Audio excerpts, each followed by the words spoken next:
Greetings, legends and star pals. It is Sarah Knoll and Lindsay Turner with your December 2025 month ahead forecast.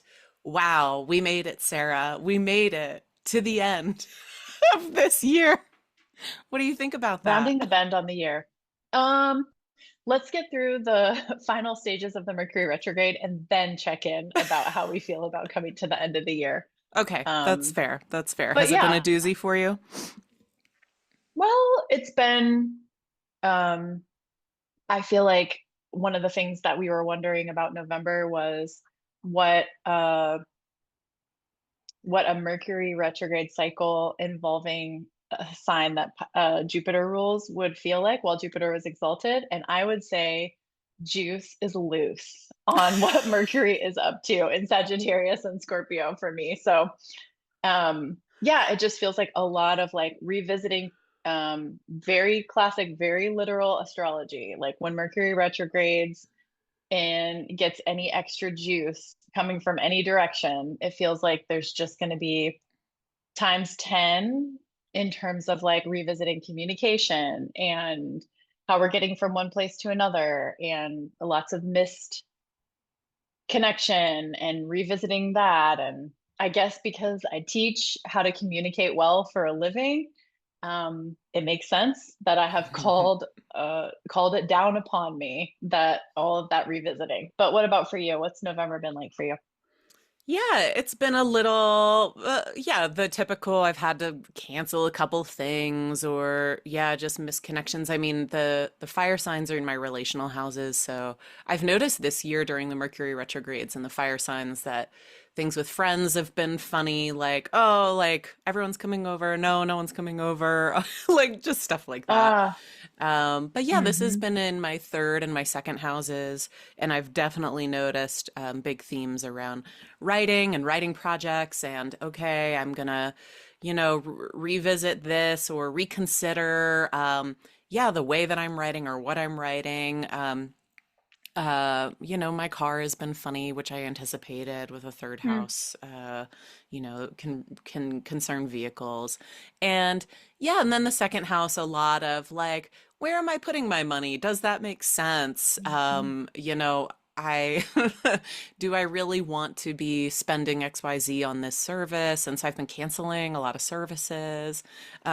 I think Oh one of my yeah, that's great favorite retrograde behavior. yeah.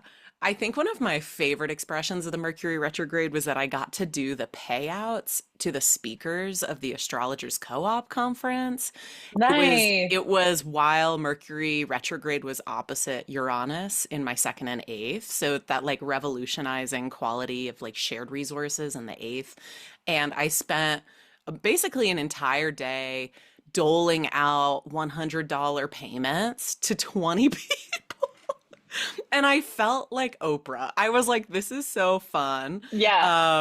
And it was a literal, like, Mercury was going back to the same degrees that it was in during the Astrologers Co-op conference. So, it can just be as simple as that.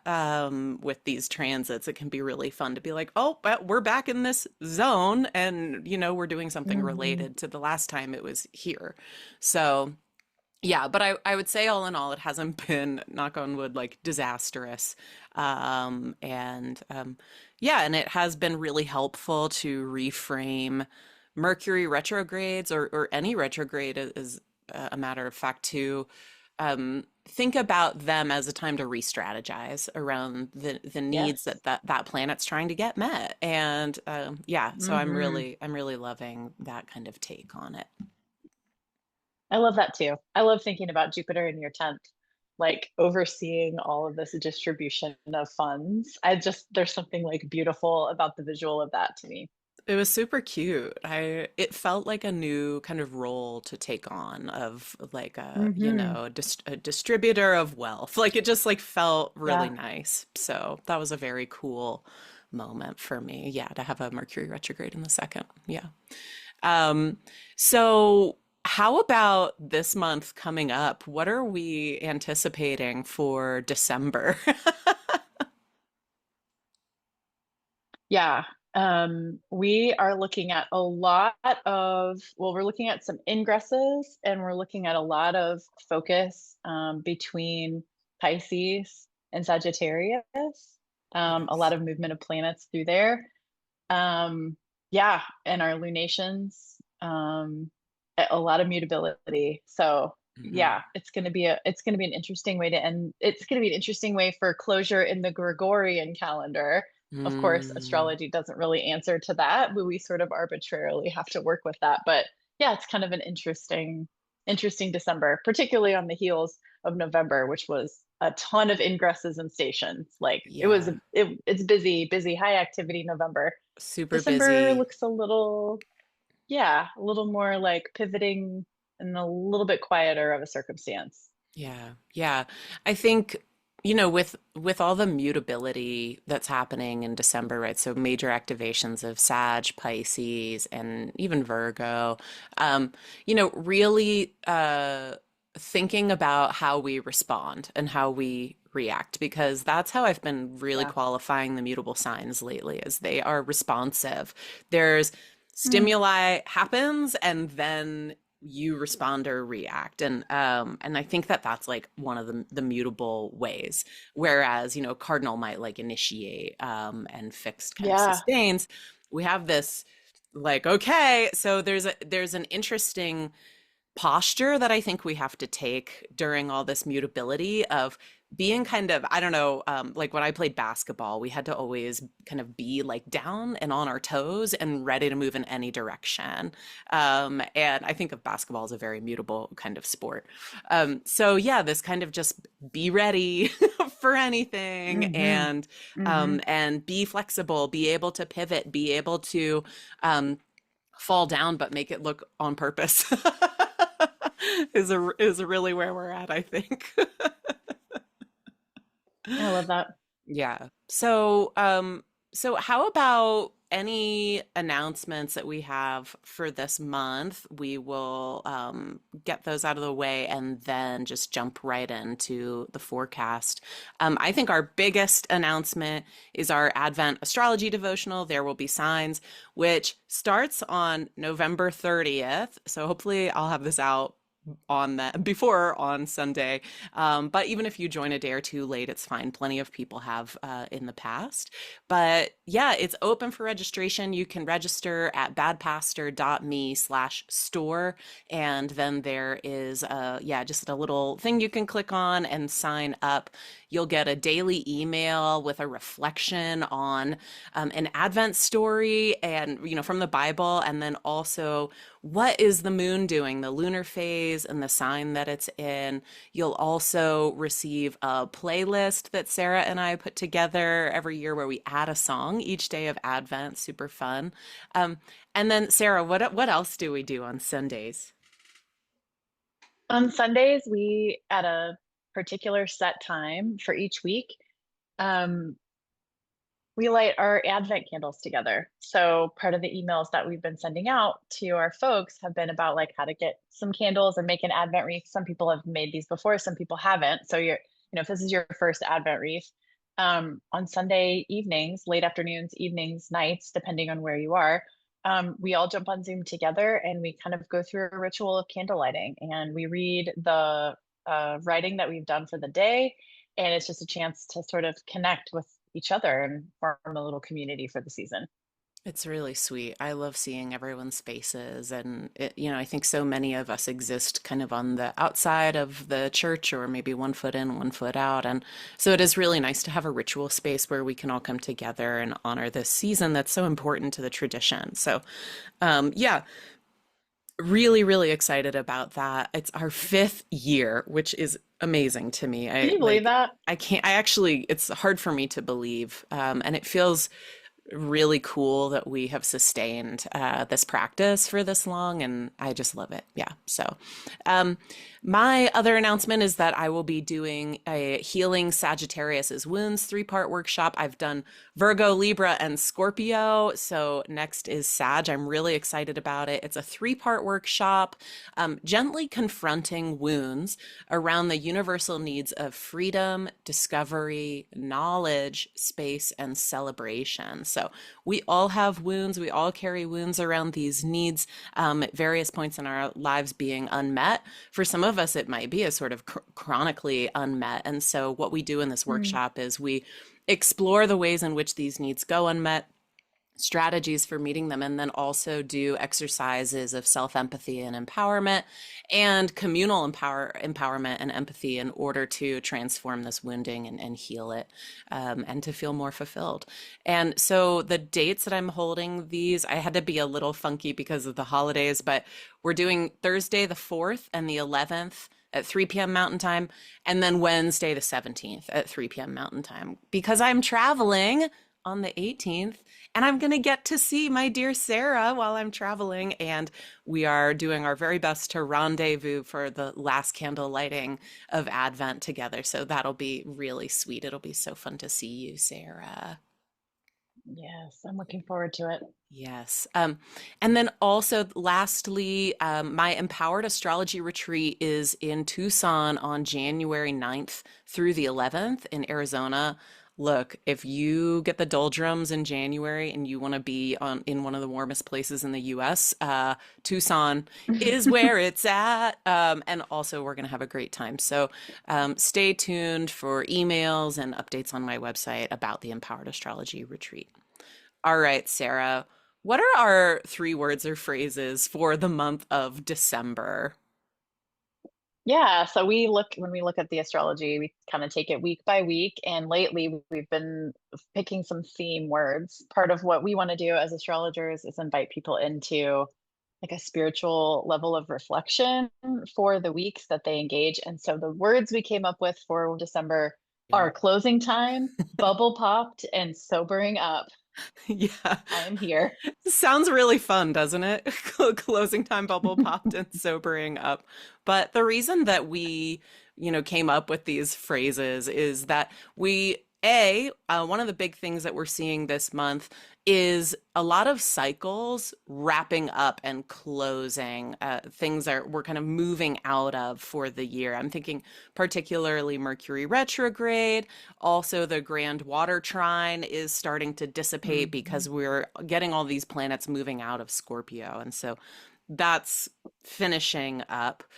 But bubble popped and is probably more about the square that we are seeing between Sagittarius and Pisces, or the multiple squares between Saturn and Neptune and Pisces, and like all of the inner planets in Sagittarius, basically. So, what does it look like to have all these planets in the 2 signs that Jupiter rules that are square one another?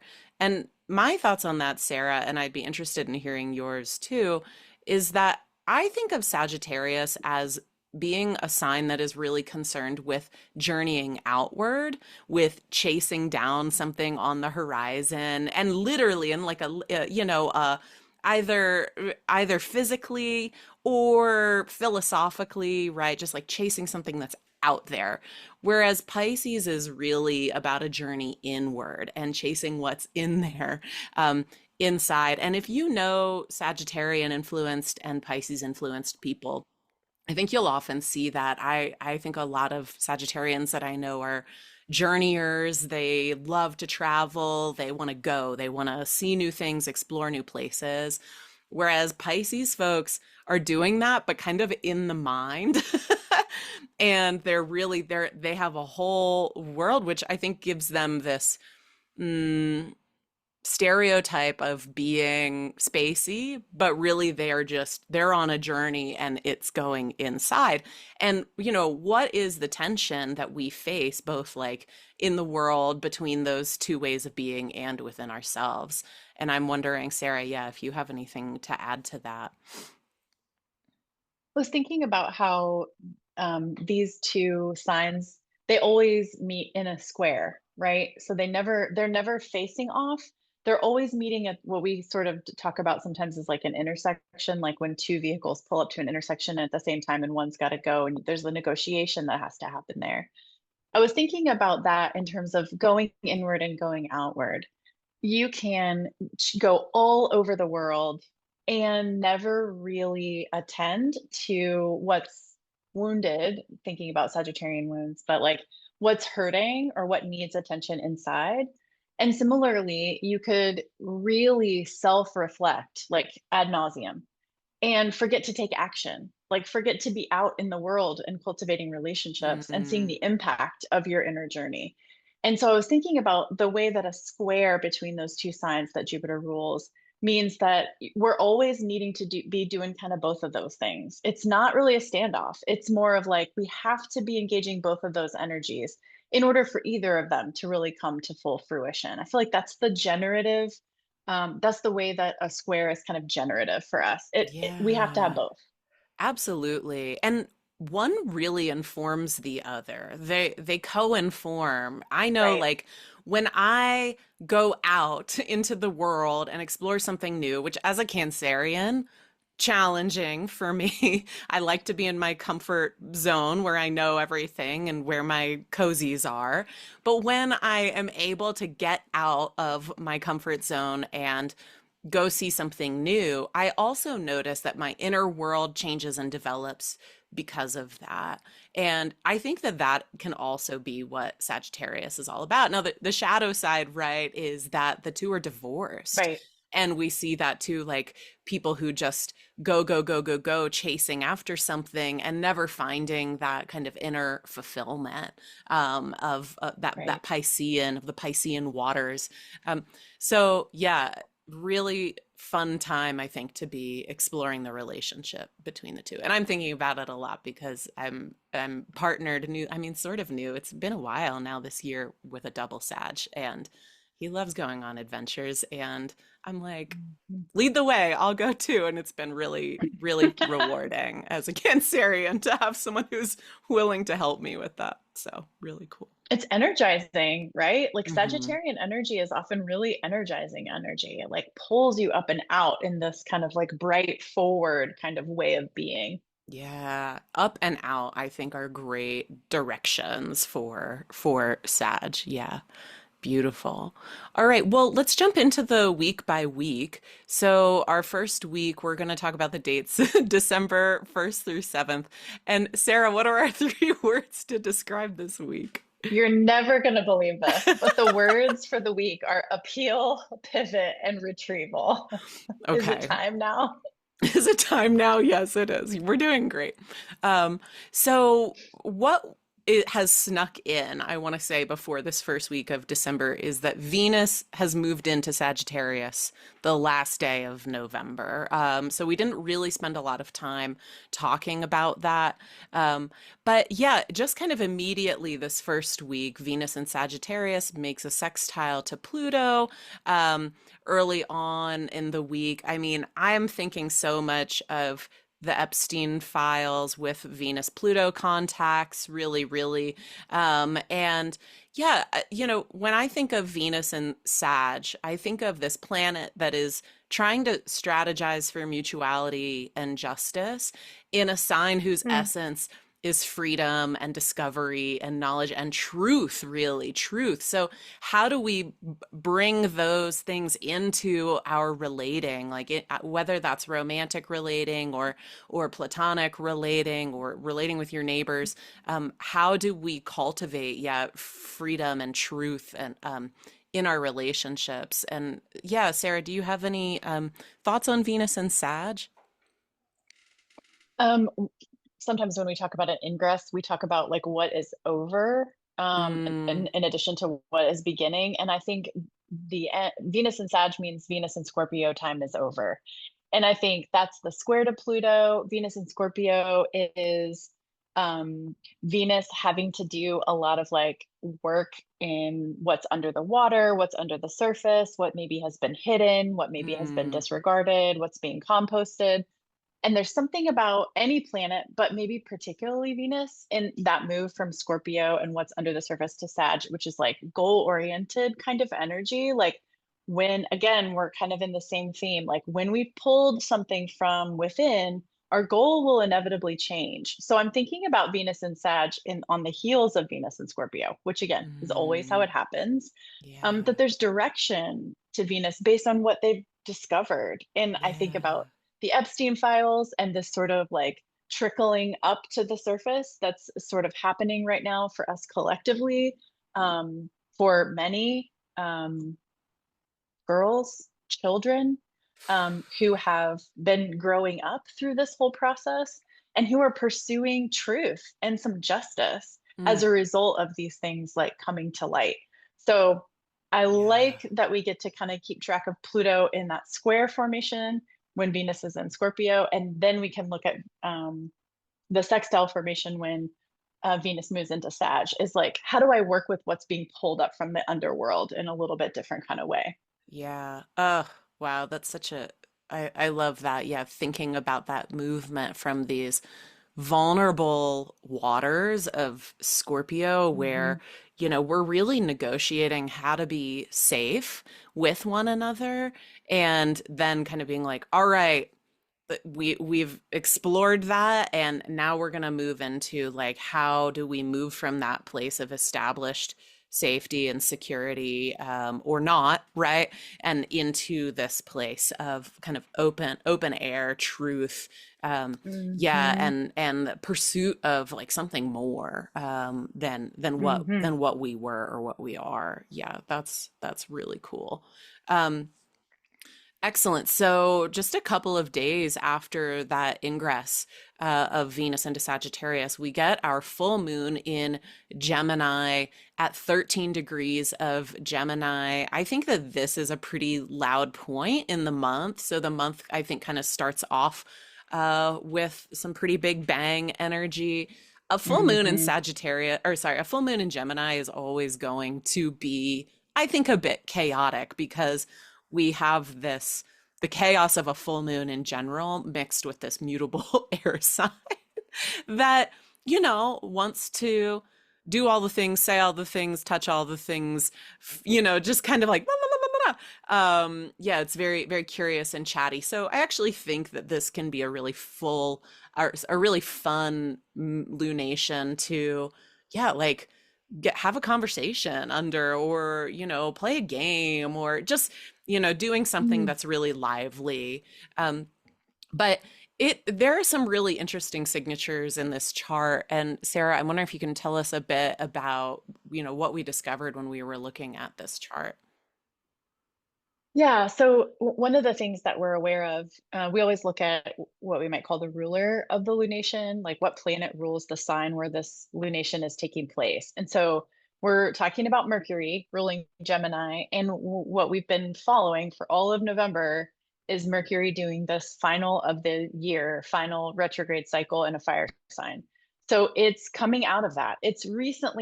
Mercury's recently stationed direct, which means Mercury has some power built up and it has some forward momentum built up. And so that's the kind of energy that's like ruling over the lunation. Hmm. Um, so that's the kickoff. And I think that's a pretty big like tone casting thing for the full moon. Yeah, we're chatting, but we're chatting about the subterranean, yeah, secrets and yeah, Yeah, like what we've been information. learning. Yeah, under that Mercury retrograde in Sag and Scorpio. Yeah, and that Mercury is forming another grand water trine with Saturn and Jupiter. And so yeah, we're still in these waters that really intensely marked, October, especially the end of October and the entire month of November. Just super emotional, fluid kind of material. And so, yeah, that it's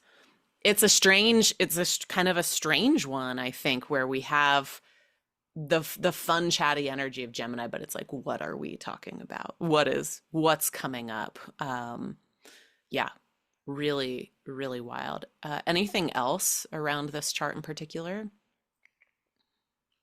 One of the things we noticed when we looked at it is that Saturn can sort of see everybody. So we talk about like planets being able to see each other when they're not right next to each other or when they're not right across and next to each other.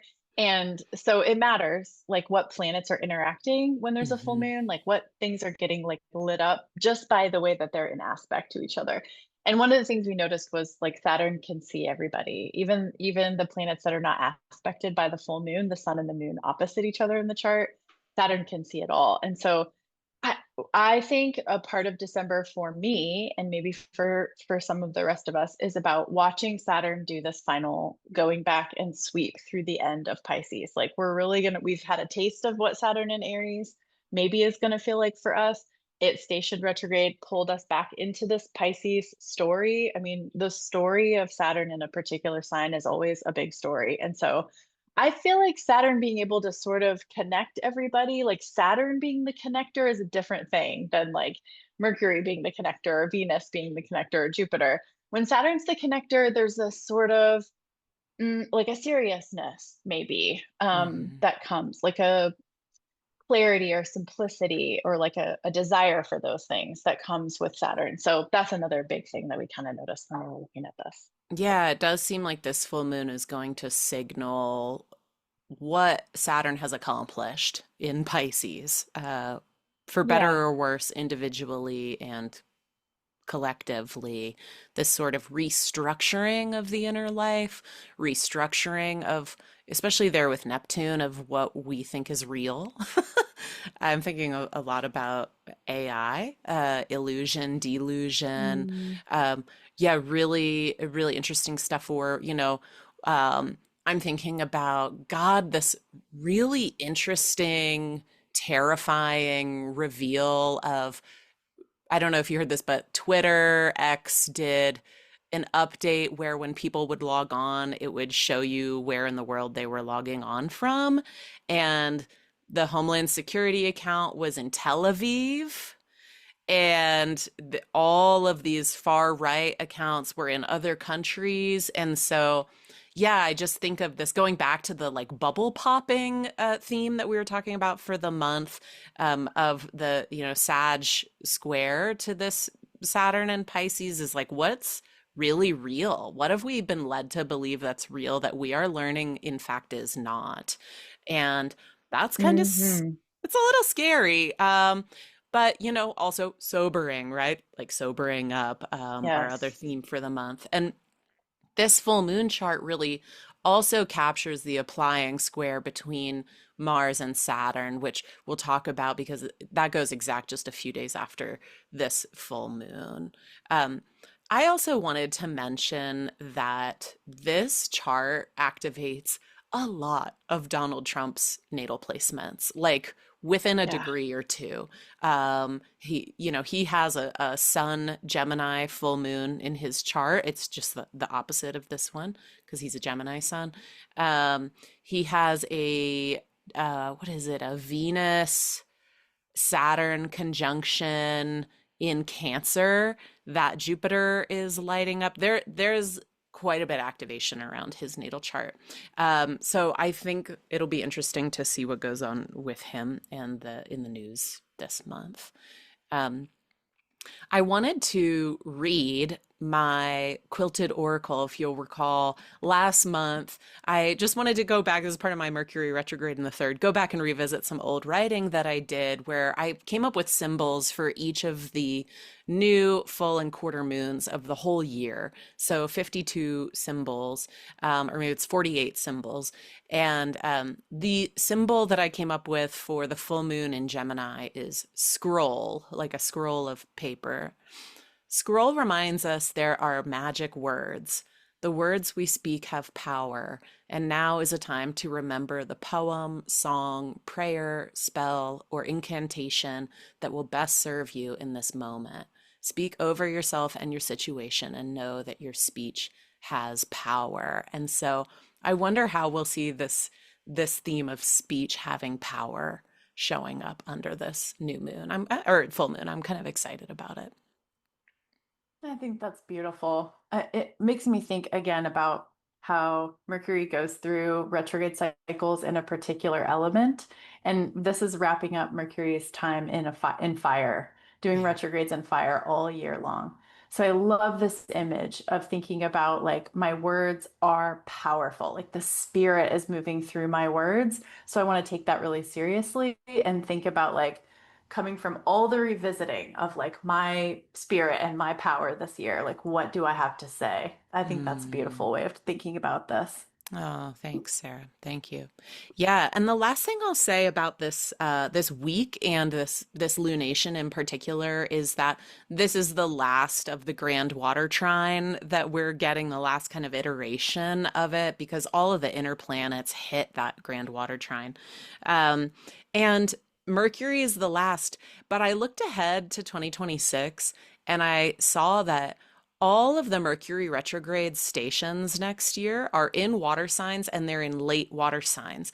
So these same Hmm. points are getting activated throughout the year next year.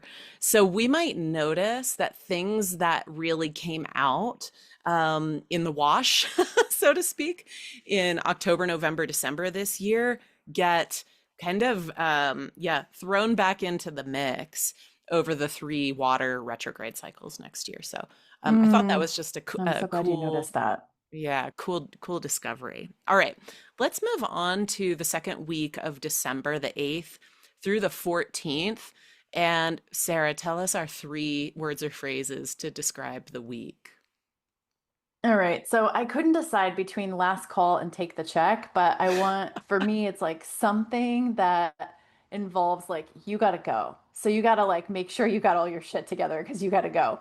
And we also have explosive and Delulu. It sounds So I'm fun. looking forward to talking. It does. Well, it sounds like you're kind of fun. I want to join you. If you're having fun in this situation, I know I will, but I need to be with you in order to have this fun. Oh, thank you. I appreciate it. Um, so the 8th, right, just starting this week off, that Mars in Sagittarius square to Saturn in Pisces does go exact at 25 degrees of both signs. And that square, it's what we call the closing square. So it mimics the last quarter moon phase. And Sarah, what do you, I know you loved, I love to like turn to you to talk about the last quarter moon phase because I think you do it so well. Mm. Thanks. I've learned it from just great astrologers. But yeah, the last quarter moon phase, or like a closing square, in other words, two planets who've been kind of doing a little dance and they're going to kind of end that and start something new. The last quarter of anything, of any cycle, I think is the time to sort of say, okay, what do we have to let go of? Like, Hmm. we may have set some intentions at the beginning of the cycle or developed a sort of idea or a dream that we nurtured, a plan, a hope, a goal. And at the full or opposition or the full moon kind of stage of whatever those two planets are in conversation is like where we see like the fruition of this thing that we've been dreaming. And the last quarter means we're waning or we're coming to the close of it. And that's a really important time to grieve. I think culturally we Mm, don't necessarily sanction or ritualize grief collectively or universally. But as humans, we have a need to also let go of the things that we planted and didn't grow like we thought they were going to, or the idea mm, that we had that sort of turned into something that we weren't expecting. And sometimes those things are like, oh, thank God I didn't get my dream because this other thing happened and it was so amazing. And sometimes it's like, oof, it wasn't meant for this time. And I need a yeah, place to just kind of be sad and disappointed about that. So I think yeah, last quarters of anything or closing squares of anything are time to grieve and let yeah, go. yeah. Or things that we had that were wonderful that we lost. Um, and yeah, I think this week, because we also have the last quarter moon in Virgo, is really marked by this like, and Neptune is stationing direct on the 10th. So it is this, yeah, I think it's a nostalgic, poignant week. And I think especially with the holiday coming up right at this point, like mid-month, I know for me, a lot of my greatest disappointments kind of resurface often right before the Mm, Christmas season. Just, the loss I've experienced in family or friends, or, thinking back on the year and what happened, and, what didn't go right. And it can be a rough one. So I do think mhm. yeah, there's a definite last call, take the check, like, like time to pack your bags and go, moment this week. And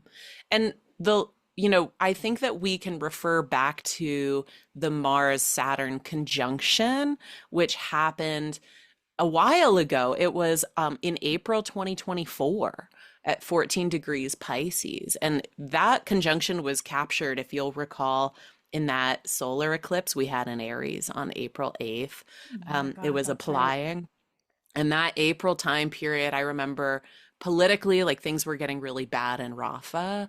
Um, and, I can also track some really big things happening in my own life, like rumblings that month in my own life. And one of the things I think can be helpful instead of just fear mongering, because let's face it, these are the malefics forming a square with one another, um, is to think about the houses in your chart that are ruled by Mars and ruled by Saturn, right? So the Aries Scorpio places and the Capricorn Aquarius places, and think about, like, how are those places relating to each other, and what kind of cycle have they been in since April 2024 that is now time to process, grieve, kind of put to bed. And yeah, and I know for me that speaks very loudly to what's been going on in my life, particularly around partnerships and housing, and Saturn and I was Mars. just thinking the ankles, especially, maybe. Yeah. Yeah, for Yeah. cardinals, yeah. Whoo. But also for fixed signs, right? Because we get the Yeah. Scorpio Aquarius stuff too. So yeah, if you have a fixed or cardinal Yeah. rising sign, this might be a big one Hmm. to think about. Yeah. Anything else on that square, Sarah? On the Mars Saturn square? Yeah. No, I think that's a good way of covering it. I Yeah. think I think those invitations to go back, whether or not, I don't know. I feel like sometimes I want to say when we're recording these, like, we have people who listen to our forecasts who are not professional astrologers, who are people who are like, tell me something to think about for this coming week. Tell me, like, when I'm packing up stuff at work and I'm headed back to like family of origin, like, how can I frame this for myself? And so, like, this second week, I think this invitation is to really, like, if you have a chance, if you have a way, to just carve out like a 30 minutes to think about those parts of your chart that Lindsay just said, and give yourself the chance to like write a little conclusion about like Mm, what conclusion you're coming to from those parts of your life. I think that can be time well spent, especially this time of year. It's always a good thing, but especially this time of year, I think that kind of contemplation can really change the way we go into a new year too. yeah. And particularly, even if you're not that familiar with the houses and stuff in your chart yet, thinking about, I don't know, I think of a kind of a hero's journey between Mars and Saturn, of like Mhm. the Saturn as being like a big obstacle or a big structure, and Yeah. Mars trying to kind of like chip away and break through that, and fight and move through that, and what is the relationship between, yeah, maybe like a major structure that you've been trying to break through the last year and a half, or yeah, or something that you have been trying to establish and create structure around, despite things coming and knocking it down, right? Or piercing it, Hmm. popping your bubble, so to speak. So yeah, thank you Yeah. for bringing it into that practical realm. Yeah. So on the 10th, Neptune stations direct at 29 degrees and 22 arc minutes of Pisces. It's going to start heading back into Aries, which will happen on January 28th. So it's a real farewell moment to Neptune and Pisces. As I was looking back at Neptune and Pisces, I noticed, and I think this is so sweet, probably too sweet for your taste, Sarah, but that when Neptune transited my Jupiter is when I met and started working with Sarah. And I think that that is such a cool thing because it's this, yeah, Piscean like faith expression. And Sarah has really been a Jupiterian figure in that way for me, of someone coming in who has like helped comfort and renew my sense of faith. So thank you, my friend. That's my sort of fond farewell to Neptune and Pisces, and the gifts that it's given me in the face of yeah, a lot of really difficult church experiences, which might be that sixth house part piece of it for me. Mhm. Well, in my eighth house of death, I also think about like how, I don't know, there was like a lot of grief that brought us together, Yeah. and ended up being like a seed for like wanting to invite and host and hold um, collective grief that was happening inside of a bunch of individuals that were already crossing our paths and would come to cross our paths because we said we were going to do things like write an astrology devotional for the season of Advent, because both of those Mm, seasons, Sagittarius and Advent, were important to us, and they go together and they're supposed to go together, and mm, it's we don't even have to force it.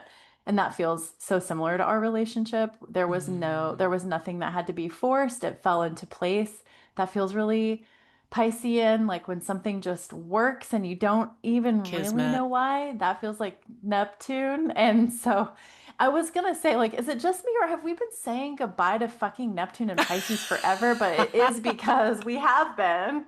We have been. And so that nostalgia that often gets associated with this, planet placement and sign, I think it just feels like it feels beautiful and heavy, and it does feel like it is like the kind of Midwestern goodbye that is so part Lex of my boundaries. childhood, where it's like we start hugging in the kitchen, then we pack leftovers and we hug some more, and then we're in the living room and we're pointing out all the stuff, and we, oh my God, when are we going to see each other again? And then we get to the entryway and we're kissing, and then we walk out to the front porch, and then we're down the driveway and get you in the car and shut the door for you and kiss you through the window. That's Then what chase you Neptune down the and street. stationing, the whole thing, and like don't go inside until you can't see them anymore. It's like that feels like Neptune stationing direct in Pisces at 29:22. Like, okay, we get it. It's We time to go. That's so funny. Yeah. And I love that it's happening while in the middle of Advent, writing our fifth devotional, which we're like, we can't believe Yeah. it. And it does feel like a real landmark moment for us. So Yeah. that's yeah, it's super fun. At the same time, on the same day, we have Mercury and Scorpio direct opposing Uranus and Taurus at 28 degrees. And I feel like this is another epilogue moment, right? We're having all the this again, it's closing time.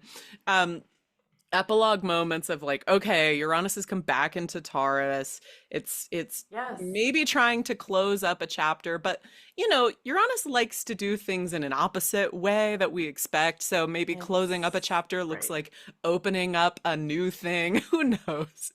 It's a jump scare Boom. moment. Yeah, this is a Yeah. jump scare transit, I think. Yeah, so as we have this like lingering boundaryless planet stationing in Pisces, we've got something like breaking news, la la la la la la la. This is always fucking breaking news. Mercury opposite Uranus. It's always breaking news. Always, always, always. We can guarantee it at this point that there will be some breaking news that is very, very surprising, or shocking, Yes. around or on the 10th. Typically, it's like the day before or the day of. Uranus is retrograde right now, right? And Yes. so it's like going backwards through the sign and revisiting all of the shit that we dealt with Uranus and Taurus. Hmm. And yeah, oof, it's just not breaking news I'm super looking forward to personally, but Yeah, it might be a little strange. Okay. Well, that opposition is captured by our last quarter moon in Virgo, which I wanted to read my symbol for, which is broom.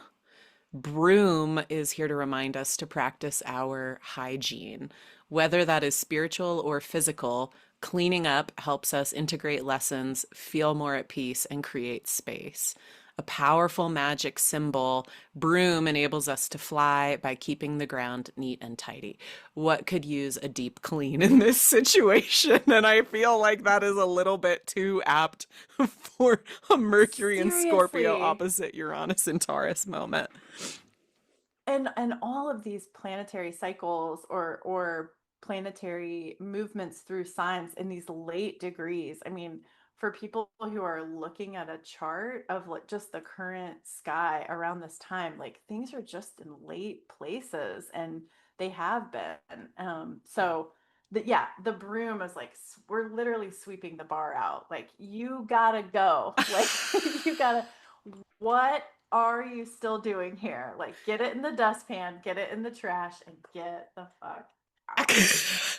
That's such a good point, though, that, yeah, I mean, after having worked in a few restaurants, like the last thing you do at the end of the shift is sweep the damn floor. Sweep. Like That's right. it's the final act, and it is it's like this moment of relief when you're sweeping the floor because you're like, Yes. it's all over. It's And almost when I over. come back Exactly. tomorrow, it'll be reset and clean. And so, yeah, that is, I think this last quarter moon, literally sweep the floor. Like, just see what it feels like to literally sweep the floor. And then if you want to take it into the metaphorical realm, right? Like, just what needs cleaning up, what needs organizing that will both, help you feel that something is settled, help you process it, and help you prepare for something new. If people are coming to the end of the calendar year and they're looking for like what might be a good time according to astrology, what might be a good time to sort of do a year end kind of reflection, I think last quarter in Virgo would be a great time to Hmm. sort of take in whatever the breaking news has been and be like, I'm going to be around this corner doing a little journaling and Yeah, really just like open up your year and look at like, that's another way of sweeping the floor. It's like, yeah. look at the sort of leftovers of the year and like, where do you want to put them? Like, how do you want to reflect on them? What's the meaning you want to make of them? Yeah, I this love tickles that. my Virgo placement for sure. Yeah, well, yeah, that association with writing and recording, with, the Mercury, the ruler of Virgo, makes a lot of sense. Yes. All right, so the week wraps up with Mercury moving into Sagittarius, which feels like I don't know, not necessarily any type of relief, other than it moves from the intensity of Scorpio into the like, oops, I did it again vibes of Mercury and Sag. But coming out of this of the retrograde cycle, it maybe has some new lessons that it's integrating, and so maybe Mercury going into Sag again has some direction from Let's revisiting whatever it had to revisit. let us Is that too pray. optimistic? Let us pray. Um, we'll talk a little bit more about that in the following week, I think, if we can be optimistic about that or not. But we end this week on the 14th with Mars squaring Neptune. I think, for me personally, of all the yikesy transits that happen this month, this is the yikesiest for me, if that can be a word. um, Yeah. not just because it's Mars square Neptune, which I've heard Austin Coppock describe as the fog of war, but Yeah. Yeah. because these planets are anaretic, meaning they are at the Yes. final degree of a sign where they have built up all this energy, they're ready to kapow.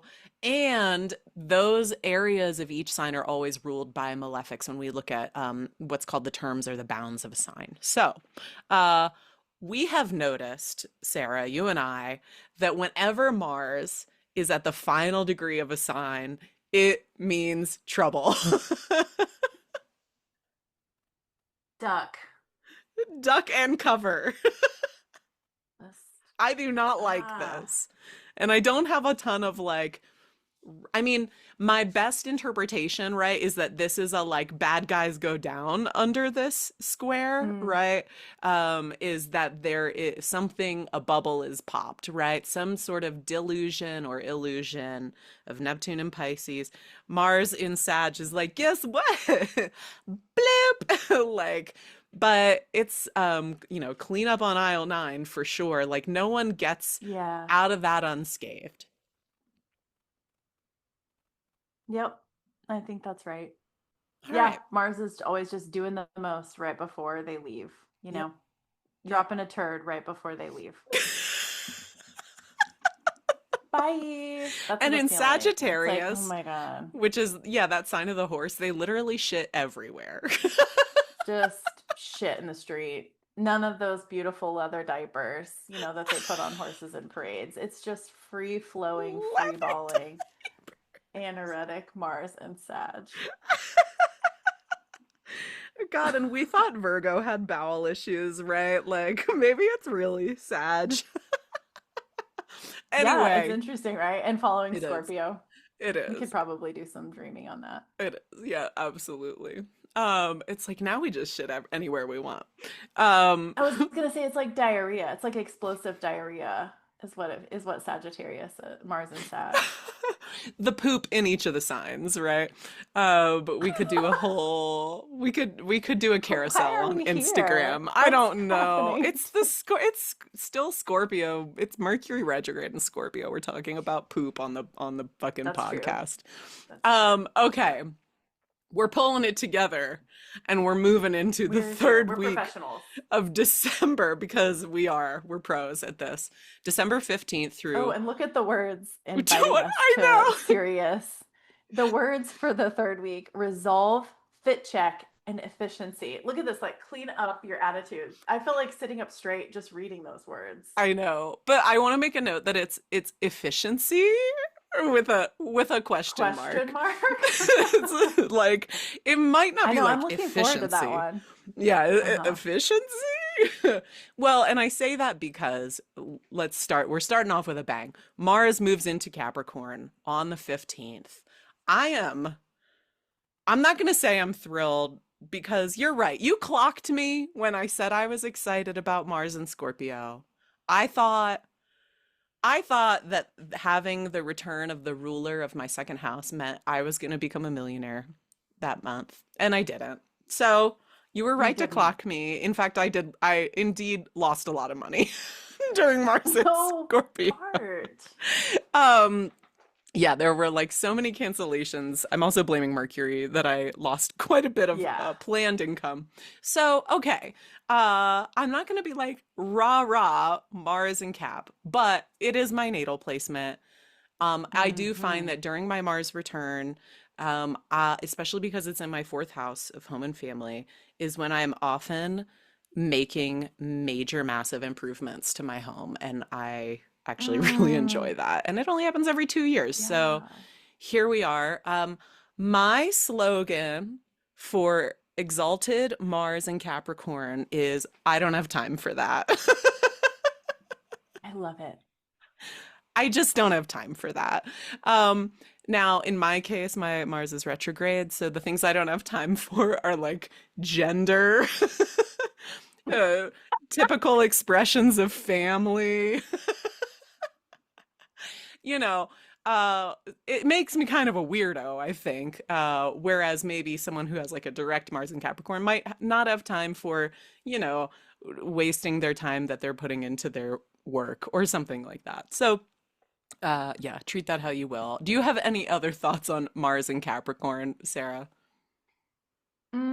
I always like to, when you talk about like a planet exalted, like it's sort of like almost like vacation level abilities to do Mm, stuff because there's nothing else in your way.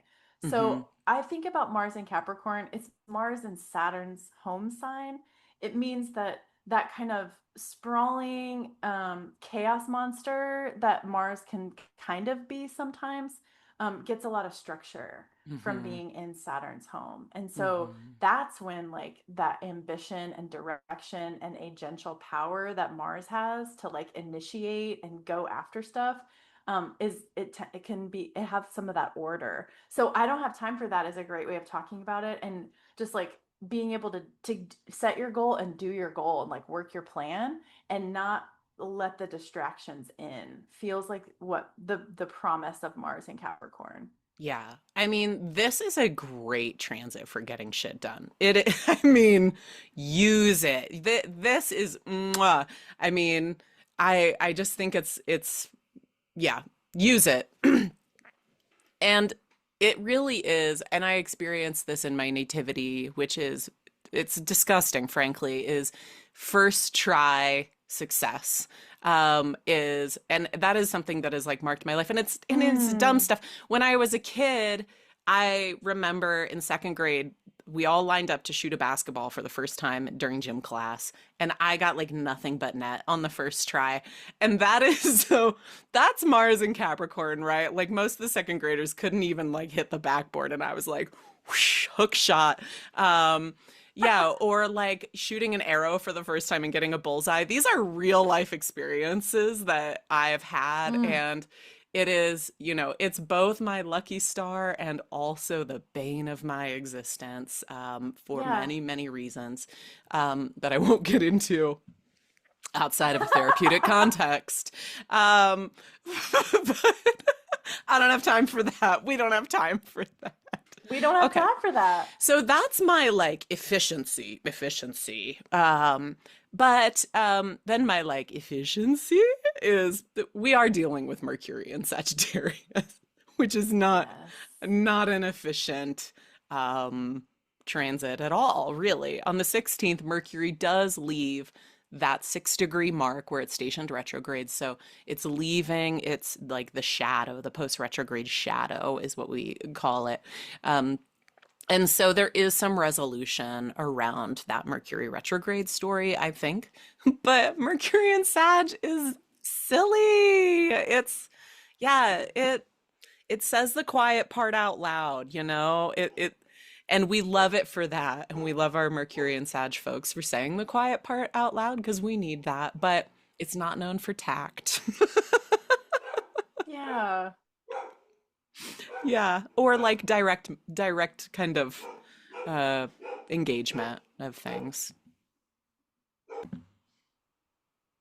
So on the 16th, that same day, we get the sun square Saturn, somber, sober moment, right? Again, activating this Sag Pisces square. And then on the 19th, we get our new moon in Sagittarius at 28 degrees. And why don't we pull that chart here? And what I think is nice about this new moon in Sag is that it is conjunct Venus, which I think gives it a bit of a benefic quality, even though Venus is applying to a square to Saturn. But we'll say, this is like good news, bad news, good news, bad news. The bad news is the square to Saturn. The good news is that it's an overcoming square to Saturn. Like Venus is in the power position here. Um, Hmm. so yeah, I like that. Mercury is direct, even though it's in exile. This moon is being ruled by an exalted Jupiter. That's the good news. The bad news is that it's retrograde. The bad news is that it's in a sign that can't see Sagittarius. So it's sort of like having a benefactor that you're just completely out of touch with and you hope is doing good in the world somewhere. Um, and also, right, we have an exalted Mars in this chart who is no longer opposing or squaring Saturn, or, any of that nonsense. So, this might be a kind of fresh start feeling new moon.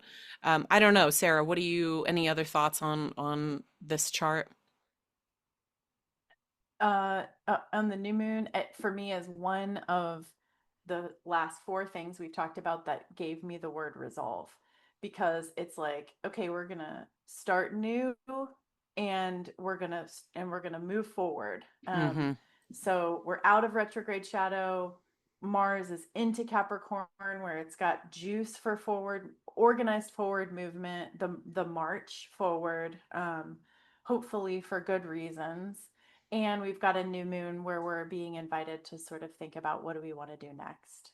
Yeah. Again, a new moon in Sagittarius captures the Sagittarian energy of like the hunter, the Mm. pursuer, you know? Hmm. And so what would we like to pursue Yeah.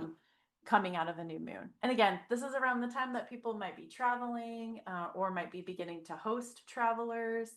This is Mm. often a time of like kind of bustling around. And so this could be a time to think like, what am I starting here? Like, what am I starting now? Mm. What is starting around me? And how do I want to interact with this kind of new chapter that we're in? Hmm. Yeah, I like that. I know I'll be traveling the night before, and yeah, it's a third house activation for me, so that's cool. And to see my family, so that's that Mars in the fourth. And I'm going to pick up my baby from Oh, college. So it's baby also a good new moon beluga. in the fifth for me.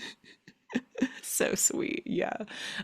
So my symbol for the new moon in Sagittarius is candle. Light a match. Candle is here to show you its many ways, holding vigil, creating an atmosphere, rescuing from the darkness of a power outage. Something about the flickering light creates a sense of safety in the mystery. What small thing is lighting the way for you right now? Candle asks you to locate your hope in the darkness. Well, damn. There we are. And We that's should and light that's a candle Advent or too. something. Oh, I know. We should. We should light some candles. We're gonna. Um, all right. So the sun squares Neptune on the 20th. That can be kind of I don't know, an idealistic or kind of dazed or delusional moment. I'm actually going because my cousin is graduating from undergrad at age 40. She finished her degree. And so that Sun Square Neptune is that moment of like her hard work achieving this ideal of getting her degree. She's a mom of two, so I'm really proud of her. So that's fun. And that same day, we get Venus squaring Saturn from Sagittarius into Pisces, but at 25 degrees. And again, this is a last quarter moon kind of phase. It's the closing square between Venus and Saturn. And if you'll recall, the new moon moment between Venus and Saturn, when they conjoined, was actually threefold last year.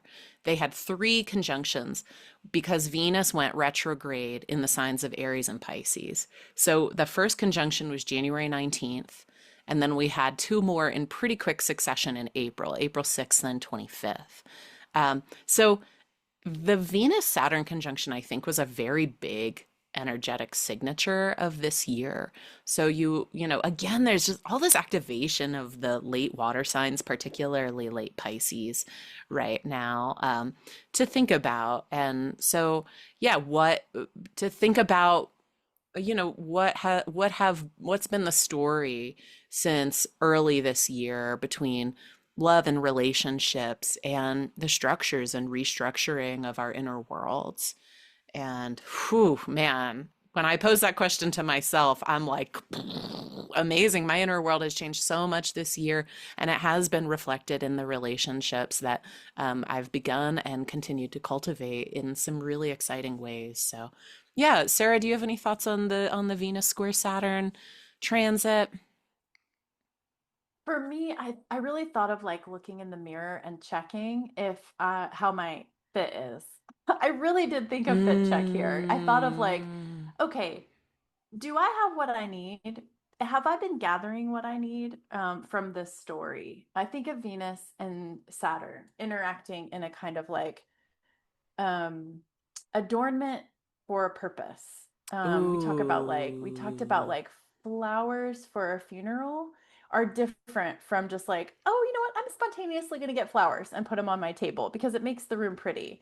Like we're talking about the things that Venus does for a really important reason in our lives. And I Mm. that made me think about like a self check towards the end of the year where I look and I say, like, is what I have put on for myself, is what I have used to adorn and protect myself, is that really what I need? So that's what I Mm. thought about when I thought about this Venus Sag uh, Saturn Pisces square. I love thinking about adornment for a purpose. And again, I'm thinking about what I'll be doing at this time, which is attending my cousin's graduation. And that's been a long time coming, right? Which really feels very Mhm. Saturnian. And the cap and gown of Yeah. graduation, right? And if if you've ever been, most of us have either been to our own commencement ceremony or someone else's commencement ceremony. There is a somberness and a sobriety to this moment of celebration. And I think that, yeah, that really captures this square of like, I think Sag loves to celebrate, right? I mean, we have the biggest feast of Yes. the year in the United States, traditionally during Sagittarius season of, Thanksgiving. It's moving us into the holiday season where we're eating a lot, we're having a lot of fun, we're drinking a lot. Eat, drink, be merry, right? Um, and then this like Saturn and Pisces, because you have worked so hard to change your inner landscapes. It's beautiful. I We don't may know. It's like celebrate. really, really Yeah. poetic. So yeah, it again, sobriety, somberness, it comes up again, and it's not necessarily a bad thing. It's just it's just the vibe. Yeah, there's clarity that comes with sobriety for Yeah. sure. Oh yeah. Oh yeah. All right. So the 21st, the sun moves into Capricorn. So we get Capricorn season, we get winter solstice. This is a cardinal earth sign. It is the sea goat. So many cool mythologies to explore there. And this ingress of the sun into Capricorn both marks the darkest, longest night of the year, but also the moment when the sun and the light begins to return and the days start getting longer again. Sarah, what is special about Capricorn season to you? Well, as a super solar person, what I notice about Sun in Capricorn and its following sign in Aquarius, when the sun is in places ruled by Saturn, it feels like the sun has to learn some tough lessons, right? Like Mm, we have the least access to the sun's like warmth and radiance and also burning tendencies, right? We get a little relief from the way the sun can scorch. Certainly, we're unlikely to be scorched by the sun in these Saturn seasons, Saturn ruled seasons. Um, yeah, I think I notice a chance to sort of like rest for the solar parts of our lives and sort of be rejuvenated and kind of come mm, back from the darkness, just like you were talking mm. about. It's like the Yeah. darkest point, but that's also when we start to get the light again. So, what do we want light to be like for us in the coming season Mm. months?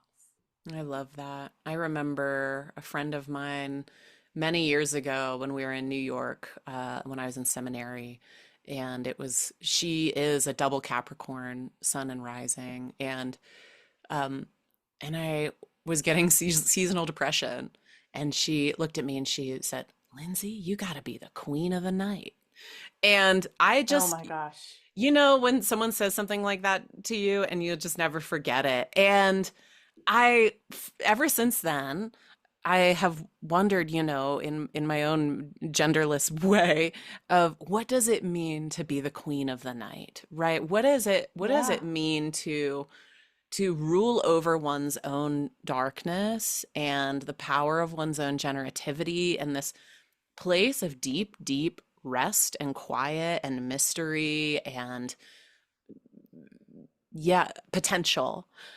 So Hmm. that's what I think is really special about Capricorn season and this yeah, like resolving to move with power and presence through the darkness. Neat. Beautiful. Yeah. With that, let us move into our final week of December, which there's not a whole lot going on astrologically. Um, and what are our words of the week, Sarah? We have wobble, we have gaze, and we're just going to continue our theme of sobriety here. Maybe a little bit Yes. of a feeling of waking up after the big party and going, what happened in here? Yeah, the wobbly morning after, exactly. And it's gaze, Gaze, not Gays, although that's always the theme. of Always the welcome week. and always a sub theme of whatever we've decided. The gays. Yeah, wonderful. So the 23rd, right, we get Venus in Sagittarius square Neptune in Pisces. So um my question for reflection for that is how does the pursuit of honest relationships, right? Because we're at the very end of Venus's transit through Sagittarius. How does a pursuit of honest relationships square with how reality is being obscured right now? This I is think that'll be a so very good. big question for us collectively and maybe personally as well. Like if we want open honesty and we get all these discoveries this month of, like Mars square Saturn, Mercury opposite Uranus, right? Mars square Neptune, that kind of stuff. How do we go about returning to honesty? Those are my thoughts on that square. What about you, Sarah? Again, you are likely to be gathering in some way with people or really feeling the absence of gathering with people. And so Mm, I'm thinking about how no matter what your literal relational dynamic is, as you come to the 23rd of December, just a couple of mhm, days from actual Christmas Day. mm, Again, whatever your spiritual tradition, this is a holiday in the US. And so you're likely to feel the feeling of it all around you, the consumerist side of it screaming at you, if nothing else. My guess is it's in my experience, when we're gathering with old relationships, new relationships, or no relationships, we're often thinking about exactly the theme you've lifted up. Like, it can be difficult to sort of have clarity. Like, this is where I mm, thought I was, and now I'm with all these people. And, like, if it's your family of origin, you're like, they really just see me as I've always been. Like, all the changes that have been taking place in me are difficult for them to see. And it's mm, sometimes hard in that moment to realize those people that we've gathered with, they've been changing too. Like they are mm. also not the static version of themselves that you remember. And Oh, so I just interesting. think about Neptune as place holding the sort of obscurity that comes relationally when we're doing the gathering, regathering, or just not gathering with people that have known us for a long time. Yeah, yeah. I love that. That's really powerful to think about. Yeah, because there is something about family that reflects who you always are and like kind of can't somehow reflect who you are now, but both are true. And so it's like, which Yes. is it? I feel like, yeah, the square adds some tension, but also Mm-hmm. generativity here. I'm also thinking just very practically that this could be a very fun night to like watch your favorite Christmas movie if you have one, if you celebrate Christmas. Yes. Go to a carol sing. Like just do something artful and nostalgic. And I just think that there might be like a poignancy to it, like maybe a little bit of pain buried in there somewhere because of the square, but it might just be a really lovely time to engage some art, some mystery, some mysticism. Yeah. Because on the 24th, Christmas Eve, Venus moves into Capricorn. And I I wrote want in you to our talk notes, about this one. Yeah. Merry Christmas, LOL. It's more serious. Yeah. That movement from Venus, yeah, from Sagittarius into Capricorn it's more serious. So, get your partying in before the 24th, I guess. Do it. Do it. I mean, we're fresh into cap season in general. Mars is already there, irritating us even a little bit, if not a lot. So yeah, Venus coming on the scene. I don't know. Maybe like like the sister you were really hoping would show up, and you're sort of like, oh my God, thank God you're here. This place is kind Oh. of lame. And just like, sister, what shall we do with what we have? Look around, you know? Yeah, I just wonder what Venus will do arriving on the scene of Capricorn. Yeah, yeah. I mean, it could also bring a lot of organization to, whatever the holiday entails for you. So that could be nice. I'm not Mhm. dogging on Venus and Cap. It's just kind of a funny transition on Christmas Eve to make Yeah, very for like a big stark. party day. Yeah. Yeah, very, very stark. So then, we get Christmas, and then a few days after that, the moon makes its first quarter in Aries at 6 degrees. And my symbol for this, I think very appropriately, is hearth. Hearth appears, oh my God, that's so funny because my space heater, which is like a hearth, A just hearth. overheated. It just Hmm. overheated and was like, right when I was about to read this poetic thing. So thank you for that, Mercury. Okay, first quarter in Aries is Hearth. Hearth appears to remind you of the heart of the matter. Upon what foundations do the sparks of your desire flash and flicker? The hearth is the place that sustains the entire home. It warms and provides the cooking fire. Hearth reminds us to focus on the ideas, passions, and new beginnings that will lead to the warmth and feeding of the inner world. So I Mm. think I don't know, it's kind of a nice quarter moon to end the year on. Um, and then or do you want to say anything about that, Sarah? I just started talking about Aries and just mowing everyone over. Good. This might be good for if those who do set resolutions or choose a word of the year. This may be a good lunation to do some of that, like thinking about what you Mm, want the coming year to be like, what you want to accomplish. yeah. A lunation in Aries could be a good place for that. I like that. Yeah. All right. And then our final transit of the year, we are wrapping it up, is on the 30th. Mercury in Sagittarius square Saturn in Pisces. Um, this does feel kind of serious, kind of somber, maybe I'm intention setting, maybe a little delulu with Mercury in Sag. I'm not sure. In my notes, I have that saying the quiet part out loud, right? Maybe kills the vibe.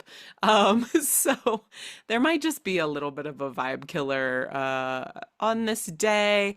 Um, and these are Jupiter signs, of course, so the exaltation might mean that whatever kills the vibe is like ultimately for good. But I don't know. Mm. This just seems kind of like a wah wah kind of moment at the end of the year. I don't know. What do you think, Sarah? Yeah, I mean, Saturn is trine Jupiter by sign still here. I wonder if maybe this is about having the urge to say something in the wake of the holiday season and deciding not to. Oh, Like, I wonder interesting. about the possibility of like the restraint that maybe could come from a Saturn who can see Mm, Jupiter. mm-hmm. Just Like, you a better not. little bit of restraint exercised over that Mercury Sag. And again, I still am holding out hope that Mercury learns some lessons through their retrograde cycle. So maybe Mercury and Sag isn't as chaotic as always. So I don't know. I wonder about like the the private accomplishment that will never like be celebrated publicly of like the thing I didn't say that I could have said, and I want a cookie for what I didn't say that I could have said. Oh, there we go. I like that take. I like that take a lot. All right. Well, happy holidays. Happy New Year. I guess I'll be saying that again for the January month ahead forecast that we do. January is an exciting month. There's some really unusual, Hmm. interesting, exciting alignments happening in January. So hope that you come back and listen for that month. And Sarah, any closing words for 2025? Just gratitude for the people Mm. that have been journeying with us as we've done these forecasts and wanting to invite people to kind of follow the stars and look up and look out at the same time with us. Just Hmm. appreciating the people that have been with us and appreciating you. I'm Likewise. thankful for you, Oh, Lindsay. thank you, Sarah. Likewise. Yeah, I'm so grateful for you and for, yeah, our community, which is, I think, a small but mighty group of weirdos. And, and I mean that in the most complimentary way. So thank you all, and we will see you next month.